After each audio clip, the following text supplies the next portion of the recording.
नमस्कार, बहुत स्वागत है आपका। मैं हूं आपके साथ योगेश पांडे। लखनऊ में अलाया अपार्टमेंट के हादसे में बुधवार दोपहर तक राहत और बचाव कार्य जारी है।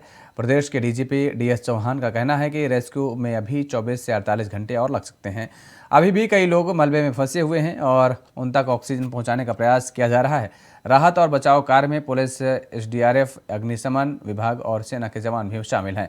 मौके पर कई आलाधिकारी भी मौजूद हैं और मामले पर पूरी नजर रखे हुए हैं। अपार्टमेंट में करीब 12 फ्लैट थे, जिस सबसे ऊपर एक पेंट हाउस था। शाम करीब 6:30 बजे अचानक से ये इमारत ढह गई। लोग समझ ही नहीं पाए हादसा कैसे हुआ। डीजीपी डीएस चौहान के अनुसार हादसे के समय अपार्टमेंट में 8 से 10 परिवार मौजूद थे। इनमें से करीब 20 लोग दब गए थे। वहीं मामले की जांच के लिए 3 सदस्यीय कमेटी का गठन कर दिया गया है। बिल्डिंग निर्माण में गुणवत्ता काफी खराब थी। आप सभी भारत के लोगों को मैं हार्दिक बधाई देती हूँ। संविधान के लागू होने के दिन से लेकर आज तक हमारी यात्रा अद्भुत रही है और इससे कई अन्य देशों को प्रेरणा मिली है। प्रत्येक नागरिक को भारत की गौरव गाथा पर गर्व का अनुभव होता है। जब हम गणतंत्र दिवस मनाते हैं तब एक राष्ट्र के रूप में हमने मिलजुल कर जो उपलब्धियां प्राप्त की है उनका हम उत्सव मनाते हैं। भारत विश्व की सबसे पुरानी जीवंत सभ्यताओं में से एक है। हम उत्सव मनाते हैं।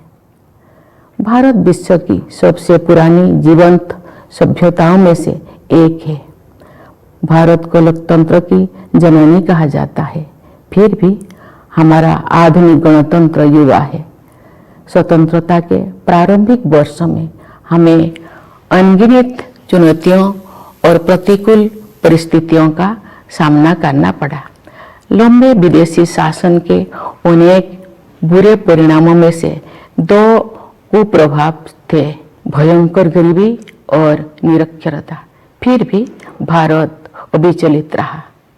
आशा और विश्वास के साथ हमने मानव जाति के इतिहास में एक अनूठा प्रयोग शुरू किया। इतनी बड़ी संख्या में हमने इस विश्वास के साथ किया कि हम एक लोकतंत्र के रूप में एकजुट नहीं हुआ था। ऐसा हमने इस विश्वास के साथ किया कि हम सब एक ही हैं और हम सभी भारतीय हैं। इतने सारे पंथों और इतनी सारी भाषाओं ने हमें विभाजित नहीं किया है, बल्कि हमें जोड़ा है। इसलिए हम एक लोकतांत्रिक गणतंत्र के रूप में सफल हुए हैं। यही भारत का सार तत्व है। ये सार तत्व संविधान के केंद्र में रहा है और समय की कसौटी पर खरा उतरा है। स्वतंत्रता संग्राम के आदर्शों के अनुरूप हमारा गणतंत्र को आधार देने वाला संविधान बना। महात्मा गांधी के नेतृत्व में राष्ट्रीय आंदोलन का उद्देश्य स्वतंत्रता प्राप्त करना भी था और भारतीय आदर्शों को फिर से स्थापित करना भी था। उन दशकों के संघर्ष और बलिदान ने हमें न केवल विदेशी शासन से बल्कि थोपे गए मूल्यों और संगठनता के हमारे सदियों पुराने मूल्यों को फिर से अपनाने में क्रांतिकारियों और सुधारकों ने दूरदर्शी और आदर्शवादी विभूतियों के साथ मिलकर काम किया। जिन लोगों ने आधुनिक भारतीय चिंतन धारा को प्रवाह दिया, उन्होंने आन भद्राः प्रतवयन्तु विश्वतः, अर्थात हमारे पास सभी दिशाओं से अच्छे विचार आए कि वैदिक उपदेश के अनुसार प्रगतिशील विचारों का भी स्वागत किया। लंबे और गहन विचार मंथन के परिणाम स्वरूप हमारे संविधान की संरचना हुई। हमारा ये बुनियादी दस्तावेज दुनिया की सबसे प्राचीन जीवंत सभ्यता के मानवतावादी दर्शन के साथ साथ आधुनिक विचारों से भी प्रेरित है। हमारा देश बाबा साहेब भीमराव अंबेडकर का सदैव ऋणी रहेगा, जिन्होंने प्रारूप समिति की अध्यक्षता की और संविधान को अंतिम रूप देने में महत्वपूर्ण भूमिका निभाई। आज के दिन हमें संविधान का प्रारंभिक मसौदा तैयार करने वाले विधिवेत्ता श्री BN राव तथा अन्य विशेषज्ञों और अधिकारियों को भी स्मरण करना चाहिए जिन्होंने संविधान निर्माण में सहायता की थी। हमें इस बात का गर्व है कि उस संविधान सभा के सदस्यों ने भारत के सभी क्षेत्रों और समुदायों का प्रतिनिधित्व किया। संविधान निर्माण में सभा की 15 महिला सदस्यों ने भी योगदान दिया। संविधान में निहित आदर्शों ने निरंतर हमारे गणतंत्र को राह दिखाई है। इस अवधि के दौरान भारत एक गरीब और निरक्षर राष्ट्र की स्थिति से आगे बढ़ते हुए विश्व मंच पर एक आत्मविश्वास से भरे राष्ट्र का स्थान ले चुका है। संविधान निर्माताओं की सामूहिक बुद्धिमत्ता से मिली मार्गदर्शन की बिना प्रगति संभव नहीं थी। बाबा साहेब आम्बेडकर और अन्य विभूतियों ने हमें एक मानचित्र तथा एक नैतिक आधार प्रदान किया। उस राह पर चलने की जिम्मेदारी हम सब की है। हम काफ़ी हद तक उनकी उम्मीदों पर खरे उतरे भी हैं, लेकिन हम ये महसूस करते हैं कि गांधी जी के सर्वोदय की आदर्शों को प्राप्त करना अर्थात सभी का उत्थान किया जाना अभी बाकी है। फिर भी हमने सभी क्षेत्रों में उत्साहजनक प्रगति हासिल की है। प्यारे देशवासियों, सर्वोदय के हमारे मिशन में आर्थिक मंच पर हुई प्रगति सबसे अधिक उत्साहजनक रही है। पिछले साल भारत दुनिया की 5वीं सबसे बड़ी अर्थव्यवस्था बन गया। ये उल्लेख करना जरूरी है कि ये उपलब्धि आर्थिक अनिश्चितता से भरी वैश्विक पृष्ठभूमि में प्राप्त की गई है। वैश्विक महामारी चौथे वर्ष में प्रवेश कर चुकी है और दुनिया के अधिकांश हिस्सों में आर्थिक विकास पर इसका प्रभाव पड़ रहा है। शुरुआती दौर में कोविड-19 से भारत की अर्थव्यवस्था को भी काफ़ी क्षति पहुंची। फिर भी सक्षम नेतृत्व और प्रभावी संघर्षशीलता के बल पर हम शीघ्र ही मंदी से बाहर आ गए और अपनी विकास यात्रा को फिर से शुरू किया। अर्थव्यवस्था के अधिकांश क्षेत्र अब महामारी के प्रभाव से बाहर आ गया है। भारत सबसे तेजी से बढ़ते हुए बड़ी अर्थव्यवस्था में से एक है और सरकार द्वारा समय पर किए गए सक्रिय प्रयासों द्वारा ही संभव हो पाया है। इस संदर्भ में आत्मनिर्भर भारत अभियान के प्रति जन सामान्यों के बीच विशेष उत्साह देखा जा रहा है। इसके अलावा विभिन्न क्षेत्रों के लिए विशेष प्रोत्साहन योजनाएं भी लागू की गई है। ये बड़े ही संतोष के विषय है कि जो लोग हाशिए पर रह गए थे उनका भी योजनाओं और कार्यक्रम में समावेश किया गया है तथा कठिनाई में उनकी मदद की गई है।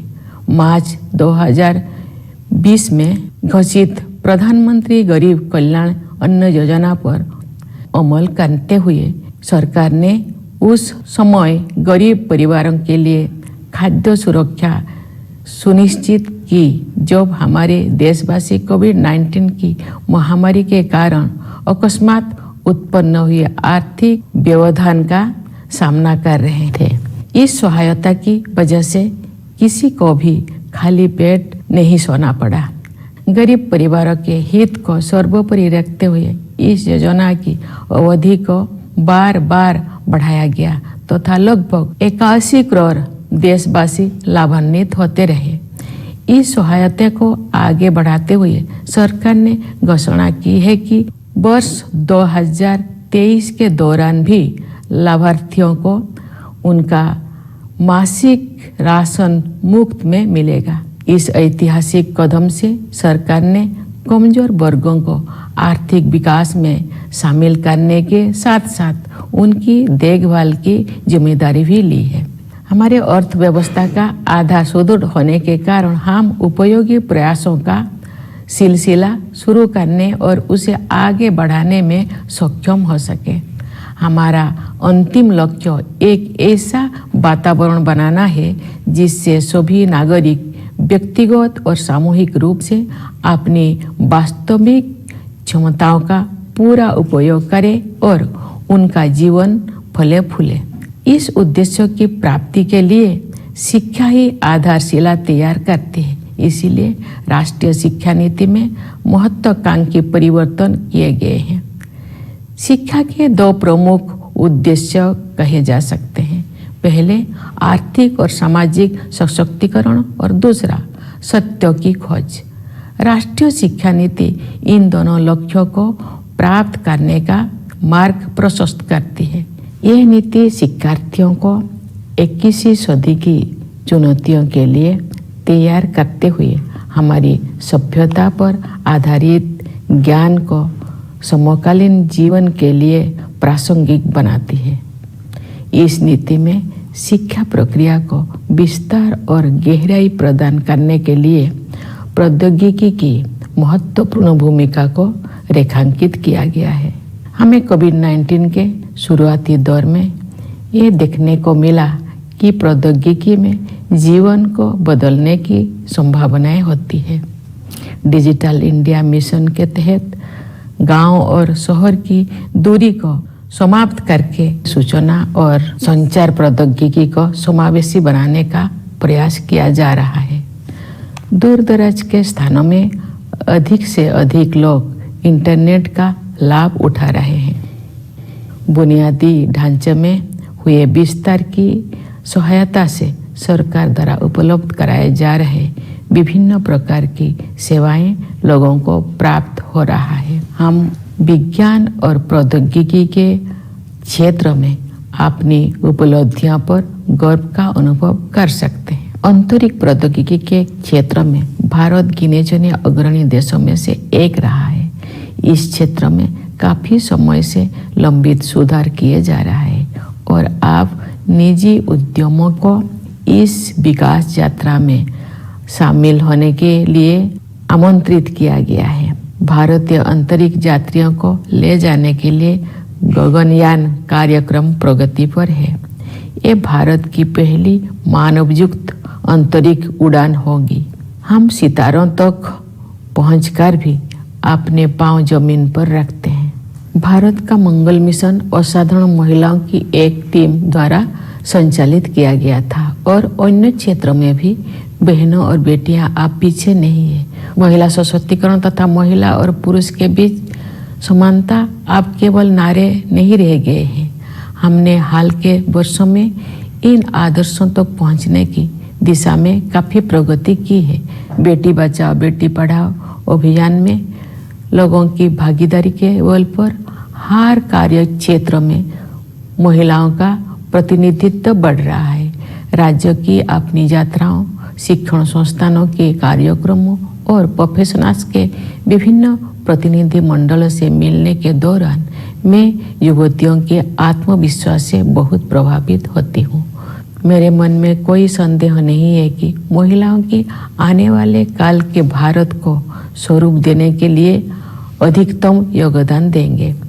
यदि आधी आबादी को राष्ट्र निर्माण में अपनी श्रेष्ठतम क्षमता के अनुसार योगदान करने की अवसर दिया जाए तथा उन्हें प्रोत्साहित किया जाए तो ऐसे कौन सा चमत्कार है जो नहीं किया जा सकता है।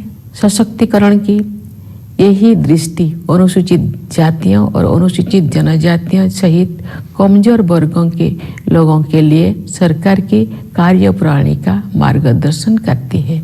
वास्तव में हमारा उद्देश्य न केवल उन लोगों के जीवन की बाधाओं को दूर करना और उनके विकास में मदद करना बल्कि उन समुदाय से सीखना भी है। विशेष रूप से जनजातीय समुदाय के लोग पर्यावरण की रक्षा से लेकर समाज को और अधिक एकजुट बनाने तक कई क्षेत्रों में सीख दे सकते हैं। प्यारे देशवासियों, शासन के सभी पहलुओं में बदलाव लाने और लोगों की रचनात्मक ऊर्जा को उजागर करने के लिए हाल के वर्षों में किए गए प्रयासों की श्रृंखला के परिणाम स्वरूप अब विश्व समुदाय भारत को सम्मान की नई दृष्टि से देखता है। विश्व के विभिन्न मंचों पर हमारी सक्रियता से सकारात्मक बदलाव आने शुरू हो गया है। विश्व मंच पर भारत ने जो सम्मान अर्जित किया है, उसके फलस्वरूप देश को नए अवसर और जिम्मेदारियां भी मिली हैं। जैसा कि आप सब जानते हैं, इस वर्ष भारत G20 देशों के समूहों की अध्यक्षता कर रहा है। विश्व बंधुत्व के अपने आदर्श के अनुरूप हम सभी की शांति और समृद्धि के पक्षधर हैं। G20 की अध्यक्षता एक बेहतर विश्व के निर्माण में योगदान हेतु भारत को अत्यंत महत्वपूर्ण भूमिका प्रदान करती है। इस प्रकार G20 की अध्यक्षता लोकतंत्र और मल्टीलेटरलिज्म को बढ़ावा देने का अच्छा अवसर भी है और साथ ही एक बेहतर विश्व और बेहतर भविष्य को स्वरूप देने के लिए उचित मंच भी है। मुझे विश्वास है कि भारत के नेतृत्व में G20 अधिक न्यायपरक और स्थिरतापूर्ण विश्व व्यवस्था के निर्माण के अपने प्रयासों को और आगे बढ़ाने में सफल होगा। G20 के सदस्य देशों के कुल मिलाकर विश्व की आबादी में लगभग 2/3 और ग्लोबल GDP में लगभग 85% हिस्सा है। इसलिए ये वैश्विक चुनौतियों पर चर्चा करने और उनके समाधान के लिए एक आदर्श मंच है। मेरे विचार से ग्लोबल वार्मिंग और जलवायु परिवर्तन ऐसे चुनौतियां हैं जिनका सामना शीघ्रता से करना है। वैश्विक तापमान बढ़ रहा है और मौसम में बदलाव के चरम रूप दिखाई पड़ रहा है। हमारे सामने एक गंभीर दुविधा है। अधिक से अधिक लोगों को गरीबी से बाहर निकालने के लिए आर्थिक विकास जरूरी है, लेकिन इस विकास के लिए फॉसिल फ्यूल का प्रयोग भी करना पड़ता है। दुर्भाग्य से ग्लोबल वार्मिंग का सबसे अधिक कष्ट गरीब तबके के लोगों को सहन करना पड़ता है। ऊर्जा के वैकल्पिक स्रोतों को विकसित करना और लोकप्रिय बनाना भी एक समाधान है। भारत ने सौर ऊर्जा और इलेक्ट्रिक वाहनों को नीतिगत प्रोत्साहन देकर इस दिशा में सराहनीय कदम उठाया है। हालांकि वैश्विक स्तर पर विकसित देशों द्वारा टेक्नोलॉजी ट्रांसफर और वित्तीय सहायता के जरिए उभरती हुई अर्थव्यवस्थाओं को सहायता प्रदान करने की आवश्यकता है। विकास और पर्यावरण के बीच संतुलन बनाए रखने के लिए हमें प्राचीन परंपराओं को नई दृष्टि से देखना होगा। हमें अपनी मूलभूत प्राथमिकताओं पर भी पुनर्विचार करना होगा। परंपरागत जीवन मूल्यों के वैज्ञानिक आयामों को समझना होगा। हमें एक बार फिर प्रकृति के प्रति सम्मान का भाव और अनंत ब्रह्मांडों के सम्मुख विनम्रता का भाव जागृत करना होगा। मैं इस बात पर ध्यान आकर्षित करना चाहूँगी कि महात्मा गांधी आधुनिक युग के सच्चे भविष्य द्रष्टा थे, क्योंकि उन्होंने अनियंत्रित औद्योगिकरण से होने वाले आपदाओं को पहले ही भांप लिया था और दुनिया को अपने तौर तरीकों को सुधारने के लिए सचेत कर दिया था। अगर हम चाहते हैं कि हमारे बच्चे इस धरती पर सुखमय जीवन बिताएं, तो हमें अपनी जीवन शैली को बदलने की जरूरत है। इस संदर्भ में सुझाए गए परिवर्तन में से एक बदलाव भोजन से संबंधित है। मुझे ये जानकर प्रसन्नता हुई है कि संयुक्त राष्ट्र ने भारत के सुझाव को स्वीकार किया है और वर्ष 2023 को the international year of millets घोषित किया है। बाजरा जैसे मोटे अनाज हमारे आहार के मुख्य तत्व हुआ करते थे। समाज के सभी वर्ग उन्हें फिर से पसंद करने लगे हैं। ऐसे अनाज पर्यावरण के अनुकूल है, क्योंकि उनकी उपज कम पानी में ही हो जाता है। ये अनाज उच्च स्तर का पोषण भी प्रदान करते हैं। यदि अधिक से अधिक लोग मोटे अनाज को भोजन में शामिल करेंगे तो पर्यावरण संरक्षण में सहायता होगी और लोगों के स्वास्थ्य में भी सुधार होगा। गणतंत्र का 1 अरब वर्ष बीत चुका है। और एक नया वर्ष शुरू हो रहा है। ये अभूतपूर्व परिवर्तन का दौर रहा है। महामारी के प्रकोप से दुनिया कुछ ही दिनों में बदल गई थी। पिछले 3 वर्ष के दौरान जो भी हमें लगा कि हमने वायरस पर काबू पा लिया है, तो वायरस फिर किसी विकृत रूप में वापस आ जाता है। लेकिन अब इससे घबराने का कोई ज़रूरत नहीं है, क्योंकि हमने ये समझ लिया है कि हमारा नेतृत्व, हमारे वैज्ञानिक और डॉक्टर, हमारे प्रशासक और कोरोना योद्धा किसी भी स्थिति से निपटने के लिए हर संभव प्रयास करेंगे। साथ ही हमने ये भी सीखा है कि हम अपनी सुरक्षा में कमी नहीं आने देंगे और सतर्क भी रहेंगे। प्यारे देशवासियों, विभिन्न क्षेत्रों में कार्यरत कई पीढ़ियों के लोग हमारे गणतंत्र की अब तक की विकास गाथा में अमूल्य योगदान के लिए प्रशंसा के पात्र है।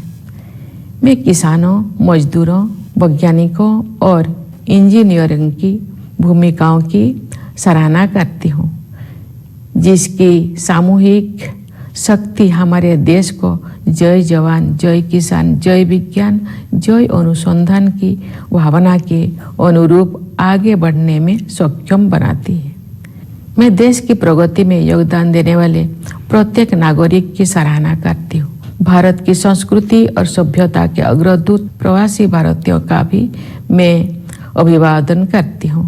इस अवसर पर मैं उन बहादुर जवानों की विशेष रूप से सराहना करती हूँ जो हमारी सीमाओं की रक्षा करते हैं और किसी भी त्याग तथा बलिदान के लिए सदैव तैयार रहते हैं। देशवासियों को आंतरिक सुरक्षा प्रदान करने वाले समस्त अर्धसैनिक बलों तथा पुलिस बलों के बहादुर जवानों की भी मैं सराहना करती हूँ। हमारी सेनाओं, अर्धसैनिक बलों तथा पुलिस बलों के जिन वीरों ने कर्तव्य निभाते हुए अपने प्राणों की आहुति दी है, उन सबको मैं सादर नमन करती हूँ। मैं सभी प्यारे बच्चों को उनके उज्जवल भविष्य के लिए हृदय से आशीर्वाद देती हूँ। आप सभी देशवासियों के लिए एक बार फिर मैं गणतंत्र दिवस की हार्दिक शुभकामनाएं व्यक्त करती हूँ। धन्यवाद। जय हिंद, जय भारत।